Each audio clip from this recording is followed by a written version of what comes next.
Data released by the Public Policy Institute of California shows Santa Cruz ranks second, just behind Los Angeles, for the highest poverty rate in the state. A closer look behind the numbers tonight from Action News reporter Phil Gomez, live in Santa Cruz.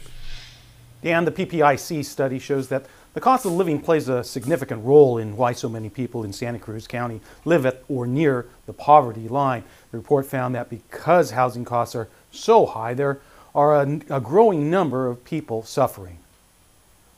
We're seeing more people who had been sort of in the middle class. You know, one illness, one job loss, one big catastrophe is going to set them back and not be able to afford their mortgage or rent. Second Harvest Food Bank, which supplies 8 million pounds of food each year locally, is a good barometer for how difficult it is for some to make ends meet. We're supporting about 20% of the county's population.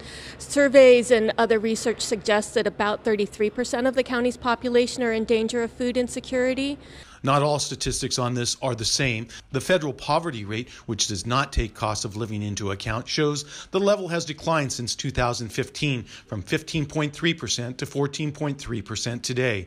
The PPIC, which does take the cost of living into account, claims the level is 23.8%, second only to Los Angeles County. It's an issue that local governments are struggling with. While the county is making a number of changes on affordable housing policy, including how to construct more housing, we know we've got a long way to go in that component. As wages have mostly stagnated in our community, housing prices have exploded. How do you bring down those housing prices while also trying to bring up local wages? I mean, that's a community-wide discussion and a community-wide solution.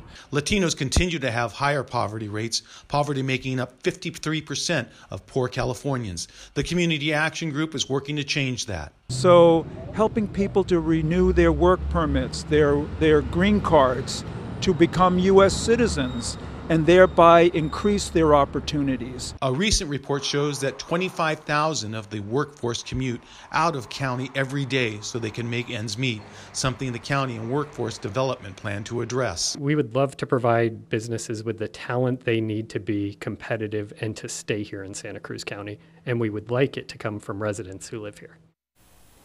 The PPIC website explains their methodology for determining these statistics. It comes from a sampling of responses from random digit dialing to landlines and cell phones. Dan? All right, thank you very much, Phil. Meantime, homeless campers at the River Street campsite got a 2-month reprieve. The city originally said that June 1st would be the deadline for the move, but they're having difficulty finding a new location. About 50 people are at the city-owned lot on River Street. The ultimate goal is a permanent homeless shelter. County has agreed to add more money for the project, but state funding is also needed.